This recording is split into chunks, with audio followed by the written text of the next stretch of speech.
Welcome to another episode of VNture podcast, your weekly source of visual novel goodness. I am Emar, and together with Tauros we shall venture into another discussion about VNs. Today we talk about the future, a far future ahead, or well maybe just scientifically advanced future, the Sci-Fi. So as a quick rundown before we begin, just what exactly makes a sci-fi, Tauros? Yes, sci-fi usually short for science fiction, although some hardcore fans will make a distinction between the two. But generally, it's in the realm of the fantastical, the kind where reality is very different than the reality we face today thanks to scientific improvements. And so VNDB.org gives us the incredible definition of a sci-fi genre as science fiction, hard or soft, is an important element of these games. Thank you, VNDB. Thank you for your contribution, VNDB. So generally, my own opinion follows a quote I once heard about the distinction is that sci-fi is normal reality of our everyday lives with just one aspect changed. Like, for example, what if gravity went up? What if aliens existed? What if cyberspace expanded into normal life alongside reality? And you just explore this one fundamental difference between this fictional world and our normal life, and you just explore all of the differences that stem from this one change and how different our lives could be. And then, on the other hand, if you have a fictional setting that just involves someplace with all sorts of different changes, then that's a fantasy instead. A sci-fi is when you just keep it to one difference and you really just pick apart everything that could stem from this one aspect. So basically you preserve as much as possible of what's known that we can identify, except for all the consequences of that one change. Mm-hmm. That's the suspense of disbelief. That one thing changed, and that's the reality they have been dealing with. I mean, it follows quite closely to how I view sci-fi, because for me is suspense of disbelief and a change in some fundamental law of physics or universe, and consequences of which are explainable by science in universe. So for example, there's an element that can be you can achieve perpetual motion for whatever means possible. It exists in that reality, and what would be the consequences that such invention can exist, and it's explainable by science. Mm-hmm. It's not something you can just wave around and say, oh, magic. No. There exists an explanation scientifically that proves it, and that's the suspense of disbelief you as reader have to have in order to believe that. Mm-hmm. As an aside, though, even though something it can be explained with science, it's not always the sort of thing that I'd want to hear, though. Like the common example is always like electricity. Like we live in a world where electricity runs like constantly throughout our entire lives, through computers, through lights, through all sorts of industry. And it's like if you ask the average person, well, what is electricity? They're like, well, there's electrons and there's positive and negative, and they go through wires. I don't know. Most people they can't really explain just this magical electricity that powers every aspect of our lives. But just the fact that it exists is enough for me, I don't really need to go into all the technical details. And I guess that's the difference between hard and soft sci-fi and the different preferences people have, right? Yeah, probably, yeah. That's what I would assume. Mm-hmm. But it sounds to me like you lean more towards the hard sci-fi kind of things, right, MR? I mean, you say this is not something you want to hear, And I'm saying it is explainable, not necessarily something I would spend 2 hours researching wiki of that title to figure out. But there is a scientific research, or someone mentioned that someone proved it. This is the basis of this word. Deal with it, kind of. Okay. The point doesn't have to be prove it. I guess. I mean, the 2-hour video thing is a bit extreme, but... Yeah. Sure. Oh, okay. Well, on that note, I would like to talk about VN. A favorite VN of mine recently called Nausea. Nausea takes place in outer space in some sort of spaceship. A group of people are trying to make it on a ship, and some of them have been infected with nausea. They don't know who, and so it's up to them to root out who are the most suspicious and who could possibly be the infected ones, while everyone else, who is normal crewmates, are just trying to survive. And they do this by playing a werewolf game where you have a certain number of actions in the town hall meeting sort of thing, where they try to point fingers and accuse others and defend themselves, and then it just comes down to a popular vote of who they think the nausea is. At night, the nausea strikes and, quote unquote, kills someone.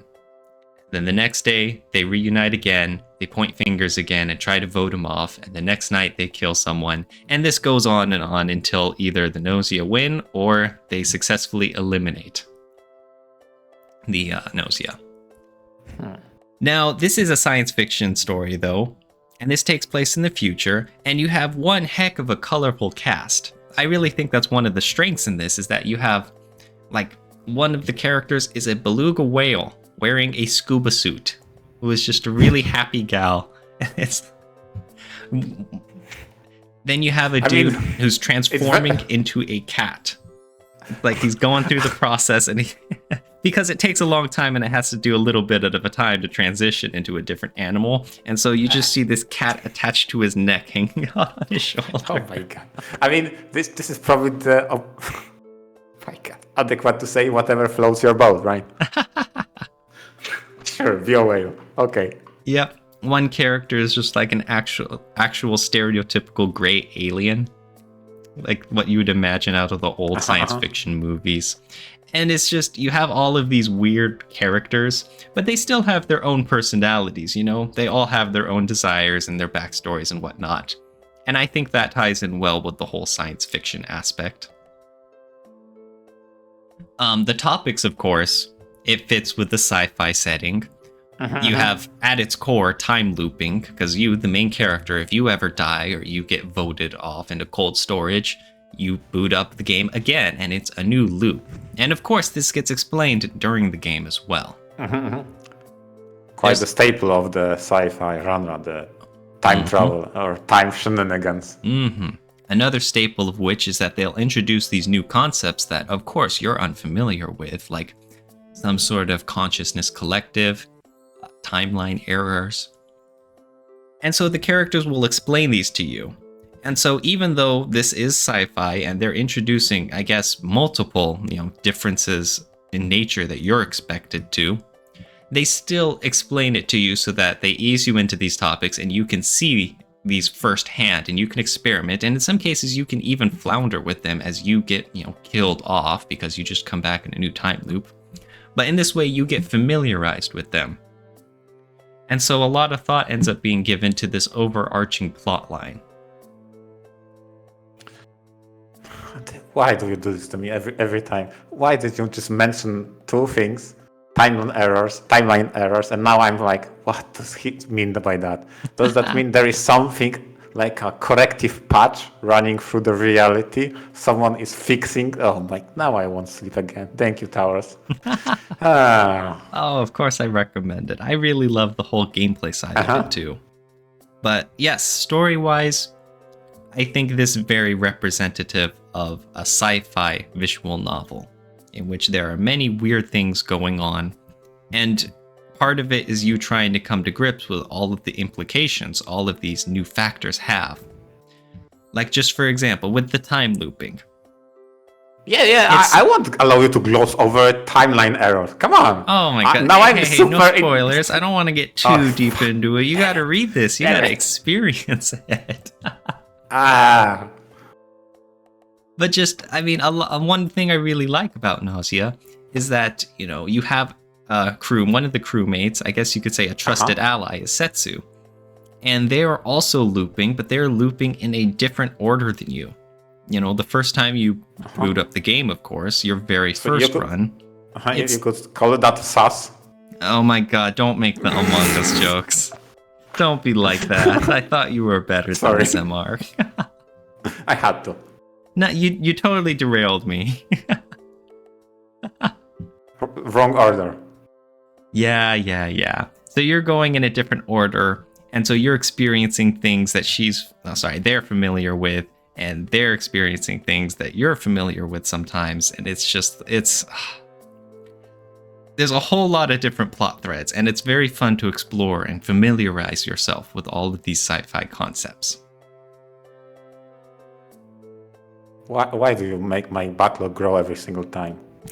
It shouldn't grow. I've talked about Nausea before. You should have added it since then. You know what?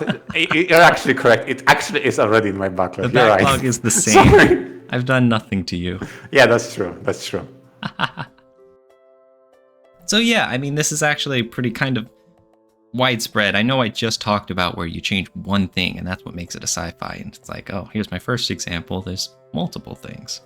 But still, I think they get introduced and you get warmed up to them throughout the story. It only I know it sounds like I dropped a whole lot of things, but to be honest, it's mostly condensed, and they tie together. I mean, I kind of dig the time travel and time manipulation theme as a whole, whether or not this is fantasy or sci-fi. So this is definitely something I'm intrigued by, especially if you mention some error that I won't be able to sleep soundly now. Goodness gracious. Well, in the meantime, you can tell us about a sci-fi story you are familiar with, so it can take your mind off things and I can give you some sleep. True. Although, I think it was twice on the chopping block of titles that we bring up to our episodes, but it never quite made the cut. So finally,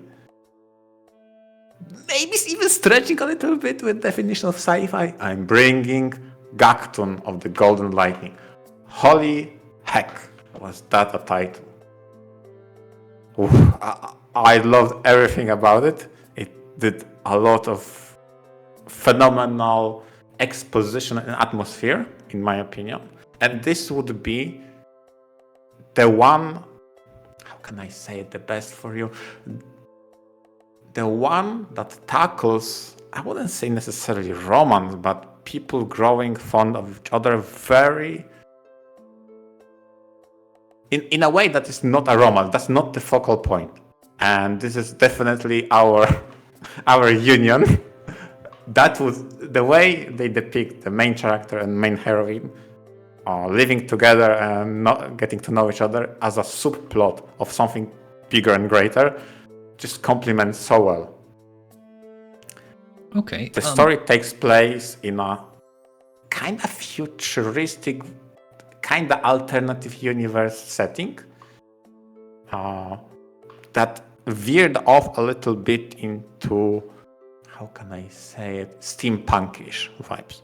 But the idea is alchemy and everything, if you know the works of H.P. Lovecraft, those concepts exist. Like the metal gold, and that color has a very big significance. There is a very worrisome bell in the sky. If you know the Morgane clock from the Arkham stories, this also is very big plot point. But it's all mechanical. It's not an outer god. This is not something outside of reason. This is everything has a mechanical component to it. And the story runs in I think it's a university setting. You have your main heroine attending there, and you have your main hero, that the protagonist, that is Nikola Tesla, and he has lightning powers. Okay. He's got lightning powers. Yeah. And heck yeah. Oh my! This is just. I just can't gloss over how atmospheric everything felt, how psychologically weirded out you feel when the clock is ticking, when they have some psychotic nightmares, the characters, and everything is very Cthulhian. Like there's something weird going on every single time. There's some big gate that is not open. You can see sometimes you are dreaming, maybe you're not. What's going on? And chapter or story structure tends to revolve about encounters. So while you have your main heroine that tries to uncover what's behind all of that, your main hero is going ahead and confronting characters, the elite students. They have some sort of power stemming from Arkham mythology, and they all have something called an Elysian eye, a golden retina, I think it's called, in your eye, in which they can summon some mysterious mechanical powers, and it's just so glorious. This is one of those VNs I shouted together with characters. Oh my when the music starts rolling, when the atmosphere hits, when the ground shakes, and then you like cracking field Tenkoi, and then the protagonist says Machine Belto Kido.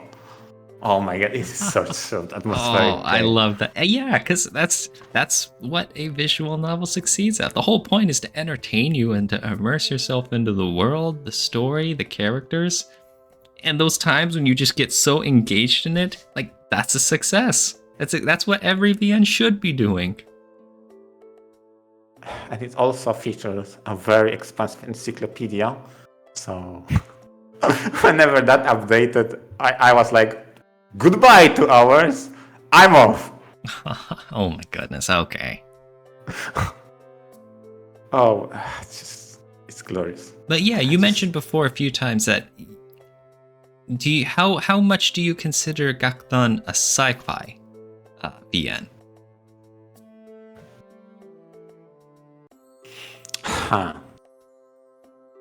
Because obviously the main stereotypical sci-fi story, it's like it takes place in outer space and there's aliens and there's all sorts of weird technobabble stuff. And that's not really what Gakdan is, right? But not on the other hand, just because it doesn't fit the mold, does that mean it's not a sci-fi story?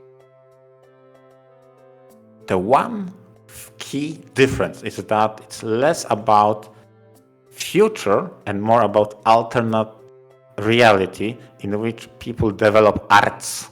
This is your how can I say the best? It's kinda close to magic circuits from Fate, but not really. It's about your manipulation of some aspect, but it's explainable in laws of physics here, because everybody has arts and it's granted by the bell. It's so whack, but it has a certain vibe to it. I don't want to give too much away, but it is on the fence of whether or not I would call it a sci-fi or a fantasy, because a lot of the explanations seem magical, but they say no, this is scientifically proven. We have a department of Arkham mysteries. Everything is there, and there are great scientists who proved everything. And they have some names that are in this alternate universe achieve something different. Like, I don't know, I think Thomas Edison was here, like a great scientist or something. Okay. No, just very interesting to hear your viewpoint about it, you know? Yeah, it's like, it is not a typical sci-fi, definitely, because it veers way more into steampunkish aesthetic and vibe, but still tries to say, no, everything is explainable. This is physics, yeah. It's an Arkham 101. We brew with alchemy stuff, and if it turns out gold, you know you're in trouble. Okay. Yeah, so I recommend this text. This is such a treat to read. Mm-hmm. Related to that, do you want to hear a title I don't recommend? Not really. Well, unfortunately, today's the sci-fi episode, so I'm gonna talk about it. And that is... Okay, I'll look at positive. If you don't recommend it, my backlog won't grow. Yes, that's always a good point. More time to focus on other things. Yeah. But the title I wanted to talk about here is 2236 AD. How do I describe this? The main character is a high school boy in a world where telepathy exists. As in, the technology has just enabled it for everyone. There's a girl in his class, however, who always rejects this telepathy, even though it's much more convenient for everyone involved. And he doesn't know his reasons why. That makes things interesting. The main character is also drawn to a boarded up shack one day while walking home from school. And he discovers an apparent clone of that girl. Not sure whether it's a clone or someone else who just happens to look extremely like her, but she has a very strange situation, and he tries talking to her and growing closer to her while figuring out what's going on at school. 2236 AD has a demo, a free demo, and it goes a little bit further than this point, where now there's there's some drama potentially between the main character and this girl in school and another friend of his in the class, and there might be some, trouble brewing. And the demo ends around here. I always thought that was hilarious, because if you, obviously if you buy the VN and you keep reading, shortly after this, the plot just all goes to hell. Then there's a hole in the sky, and then all of reality just breaks down, and there's another character, and there's eternal library and fractals, and I have no idea what's going on anymore. The plot's totally gone. It's Whoa. I remember how I said how science fiction is what's the one change that it makes from normal reality? At first you think, it's the telepathy thing, and then it's maybe there's some sort of clone stuff at work here, and then now suddenly I'd have no idea what's even going on anymore. Now characters are constantly monologuing about interesting philosophical points that I have no clue what they tie into anything. And there are concepts being thrown around like binary code and other material, which again I have no idea what this has to do with anything. There's the characters seem to just do whatever, and I'm not really sure what the consistency is, and there are some conflicts that get brought up just for the sake of having something to do for half an hour, and then it gets dropped and never mentioned again. What the hell? I cannot really describe enough just how much of a mess the plot is, and it's just going nowhere, and I don't remember anything, and I don't know where it all went. What really solidified this as one of the worst VNs I've read is that there's one, 5-minute segment that I really enjoyed. I was like, okay, it had some, I see where this was going and I see what led up to this. Okay, I like this. You know what? This is a bright spot in all of the fog of the rest of 2236 AD. Much later, many hours later, we're reading the VN, and there is an entire hour just dumping all over that 5-minute segment I liked. What? Just completely trashing it. Main character is stupid for thinking that and liking it, and he's dumb, and it was stupid. And Oh my god. I'm reading this like, oh my god, are you serious? The only thing I'm positively taking away from this VN, and I just had to keep reading and reading and reading of how miserable this everything was about it. And the guy was like, gotcha! I'm like, are you serious? This is what I could have stopped reading like so long ago, and I would have had a little happier view of this VN, but I had to keep pushing myself through this just to reach a point where I just retroactively made my life worse. Oh my god, that sounds so hilarious. You had a silver lining. Okay, maybe Oh my this God. one is just bad, but at least I'll remember it only for that one moment. And the game's like, nope. We'll take that away from you. I was as stunned. well. I couldn't believe it. I could not believe that this just out of everything in the VN, they took the one thing I liked and just tore it to shreds, man. Yeah, it stepped out of line. Jeez, I don't know. There are other people who do enjoy this VN. I don't really see it. A lot of it went over my head, and I don't think it was the kind where it's just, oh, I wasn't really smart enough to keep up with it or something. It was just, I have no idea. I guess you need to communicate with them telepathically to understand. I'd really rather not. The one saving grace I have to say is that the writing was very smooth. Like I mentioned, there were all these monologues and all these philosophical just ramblings. It was very nice to read. It wasn't like a textbook where it puts you to sleep. It was more like, oh, it was very conversational. Like someone was just sitting next to you, just rambling and talking about this stuff. It was very nice. I do have to give it credit for that. The writing was great, even though the material was just useless. Oh my god. I see, okay. What a mess. I did not like 2236 AD. I mean, I have nothing to add to that. Oh god. That's good. Save yourself, MR. Yeah, and transitioning maybe to a better example. Yes, please take it away. Go what first. a sci-fi title incorporates.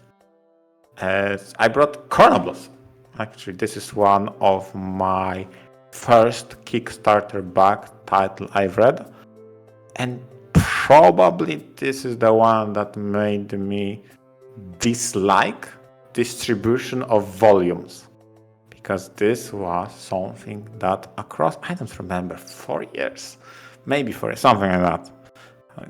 They had 3 volumes to distribute to complete the story, and that was annoying waiting after the part 1 concluded to get a part 2. Oh my, no, this is not why I read VNs. I'm sorry, quick clarification. So like they were episodic? Yes. Like, okay, so the plot was clearly left on a cliffhanger in part 1, and then it continued Yes. Yep, I hate that too. Yes, and this was probably my first episodic VN I read, and I did not like that aspect of it. Okay, but what is it about? It is about nothing in the setting sets it up to be a sci-fi. I mean, maybe it's that protagonist has run a shop in which they use heavy machinery to lift up things, but this is not sci-fi, not really, not until he gets caught up in a fire accident, and since protagonist has a chronic illness that makes him not be well versed with heavy machinery and he was stuck inside, drama ensues, and then he meets a girl from outer space, an alien, and more importantly, a living metal. And then the game begins. So this is the sci-fi of which there is extraterrestrial life. There are aliens. They exist, and they came into contact, or rather, meteorite crashed into this spot, and he came in contact with that person. And that's the setup. Now, there is a search party going on of space cat gear pirates that they want a rare metal for themselves, and they try to find it on Earth. And hijinks ensue. That's basically the setup. Space cat girl pirates. Oh, yes. Oh, that's nice.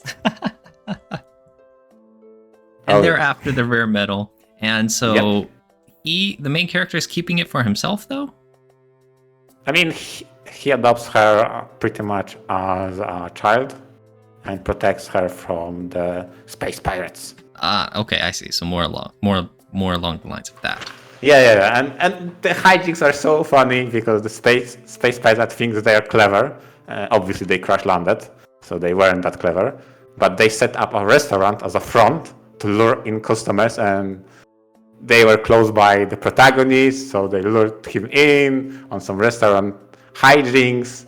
Oh my god, this was such a comedy. Okay, so yeah, this sounds very comedic. So it is sci-fi story, of course, because there are, scientific supernatural aspects to it. But exactly, it's contrasted with just normal daily life of running a restaurant and just going through day-to-day activities. Yeah, exactly. This is a small village, small Japanese village, in which there is a manufacturing business going on. There's some hot tub businesses because it's more like a tourist spot in the season. It's like laid back, very much so, until meteor crashes down. People are confused what happened. Protagonist does not share the information that she's the thing that crashed.